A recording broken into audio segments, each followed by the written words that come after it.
الحمدللہ رب العالمین والعاقبۃ للمتقین والصلاۃ والسلام علی سید الانبیاء والمرسلین وعلی آلہ وصحبہ اجمعین، اما بعد، فاعوذ باللہ من الشیطان الرجیم، بسم اللہ الرحمن الرحیم۔ حامیم عین سین قاف۔ صدق اللہ العظیم۔ ان اللہ و ملائکتہ یصلون علی النبی یا ایھا الذین آمنوا صلوا علیہ وسلموا تسلیما۔ اللہم صلی علی سیدنا و مولانا محمد و بارک وسلم وصلوا علیہ۔ الصلاۃ والسلام علیک یا سیدی یا رسول اللہ، الصلاۃ والسلام علیک یا سیدی یا حبیب اللہ، الصلاۃ والسلام علیک یا سیدی یا محمد الرسول اللہ صلی اللہ علیہ وآلہ وسلم۔ اللہ تبارک و تعالیٰ کی حمد و ثنا اور اس کے پیارے حبیب حضرت محمد صلی اللہ علیہ وآلہ وسلم کی ذات اقدس پر درود و سلام کا نذرانہ پیش کرنے کے بعد میں سچے دل سے دعا گو ہوں کہ اللہ عز و جل میرے حاضرین، ناظرین، سامعین کے مال، جان، عزت، آبرو میں برکتیں عطا فرمائے، اور دعا گو ہوں کہ اللہ عز و جل مجھے حق سچ ٹھیک بیان کرنے کی توفیق عطا فرمائے۔ اگر اس میں کوئی غلطی کوتاہی ہو تو اللہ عز و جل اپنے شان کریمی کے صدقے سے مجھ بندہ ناچیز کو معافی عطا فرمائے۔ دعائیہ کلمات کے بعد آج کا جو میرا عنوان ہے وہ ہے حامیم عین سین قاف کی وضاحت صحابہ کرام رضوان اللہ تعالیٰ علیہم اجمعین کے اقوال سے خطبہ کے اندر تلاوت کی گئی آیت کریمہ سورہ شورى آیت نمبر 1 اور 2 پارہ نمبر 25۔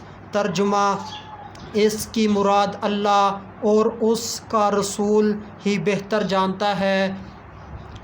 حامیم عین سین قاف کو کیوں الگ الگ ذکر کیا گیا، جبکہ قاف، ہا، یا، عین، صاد اور الف لام میم را اور الف لام میم صاد کو الگ الگ ذکر کیوں نہیں کیا گیا؟ اس کی کیا وجہ ہے؟ اس کا پہلا جواب حامیم عین سین قاف صورتوں کے درمیان ہے، جن میں سے پہلی حامیم تو یہ ما قبل اور ما بعد پر جاری ہوئی۔ حامیم مبتدا ہے اور عین سین قاف یہ خبر ہے۔ جواب نمبر 2، حروف معجمہ سب کے سب ایک معنی میں ہیں، اس کی وجہ سے الگ الگ ذکر کیا گیا ہے، الگ الگ لکھا گیا ہے۔ حامیم سے مراد مم، ماہو، کائن جو ہو کر رہنے والا ہے، اس کا قصد کر لیا گیا ہے۔ حضرت ابن مسعود اور حضرت ابن عباس رضی اللہ تعالی عنہما کے نزدیک حامیم سین قاف ہے، یعنی کہ ان کے نزدیک عین نہیں ہے، اور حضرت ابن عباس رضی اللہ تعالی عنہما نے کہا حضرت علی رضی اللہ تعالی عنہ ان یعنی کہ حروف مقطعات حامیم عین سین قاف کے ذریعے فتنوں کو پہچانا کرتے تھے۔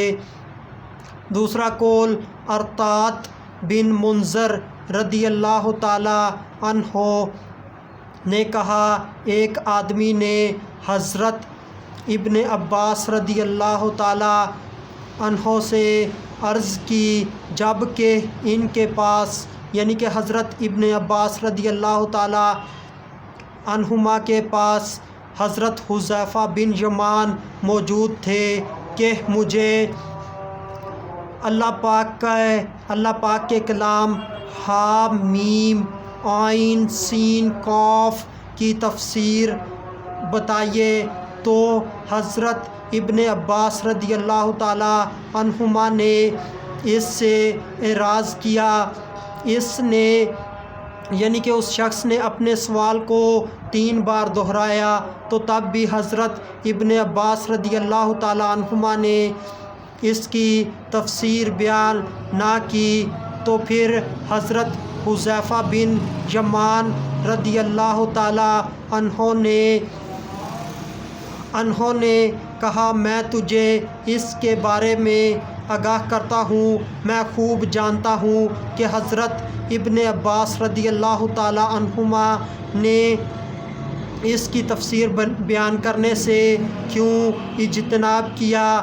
یہ آیت اہل بیت کے ایک فرد کے متعلق نازل ہوئی جسے عبد الالہ اور عبداللہ کہا جائے گا، اور وہ مشرق کے دریاؤں میں سے ایک دریا پر فروکش ہوگا، یعنی کہ اترے گا، نیچے آئے گا، اور اس پر 2 شہر بسائے گا، ان کو الگ الگ کرے گا۔ جب اللہ تعالیٰ ان کے ملک کا زوال اور ان کی حکومت کا فیصلہ کرے گا تو اللہ تبارک و تعالیٰ رات کے وقت ایک آگ کو بھیجے گا، جس کی وجہ سے وہ تمام شہر جل جائے گا، اور صبح کے وقت اندھیرا ہی اندھیرا ہوگا، اور اس کی ملکہ صبح کے وقت تاریک، اور ایسا لگے گا کہ یہاں پر جیسے کوئی شہر تھا ہی نہیں۔ اس کی ملکہ صبح کے وقت متعجب ہوگی، یہ سب کیسے الٹ گیا، وہ دن ابھی بھی روشن ہی ہوگا، یہاں تک کہ اس میں ہر جابر سرکش جمع ہو جائیں گے۔ تو اللہ تبارک و تعالیٰ اسے یعنی کہ ملکہ کو اور انہیں یعنی کہ ہر جابر شخص کو دھنسا دے گا۔ اس کی تفسیر یعنی کہ ہا میم عین سین قاف کی تفسیر حضرت حذیفہ بن یمان نے یہ بیان کی، اور ہا میم عین سین قاف یہ اللہ کا کلام ہے، اور اللہ کے حقوق میں سے ایک حق ہے، اور فتنہ و قضا جس کا قصد کیا ہے۔ سین سے مراد سیکون ان قریب ہونے والا، اور قاف سے مراد واقعہ ہونے والا، ان 2 شہروں میں واقع ہوگا۔ طبری رضی اللہ تعالیٰ عنہ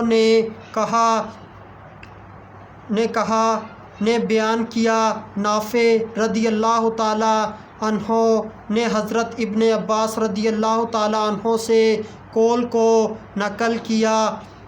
ہا سے مراد اللہ تبارک و تعالیٰ کا علم ہے، اور میم سے مراد جد، اور عین سے مراد اللہ کا علم ہے، اور سین سے اللہ تبارک و تعالیٰ کی ثنا، اور قاف سے مراد اللہ تبارک و تعالیٰ کی قدرت ہے۔ اللہ تبارک و تعالیٰ نے ان کی قسم اٹھائی، یعنی کہ ہا میم عین سین قاف کی قسم اٹھائی۔ آخر میں اللہ تبارک و تعالیٰ سے دعا ہے کہ اللہ تبارک و تعالیٰ ہمیں قرآن مجید کی تلاوت کی توفیق عطا فرمائے، اور قرآن مجید کی تلاوت کا صدقہ ہماری بلا حساب مغفرت فرمائے۔ وما علینا الا البلاغ المبین۔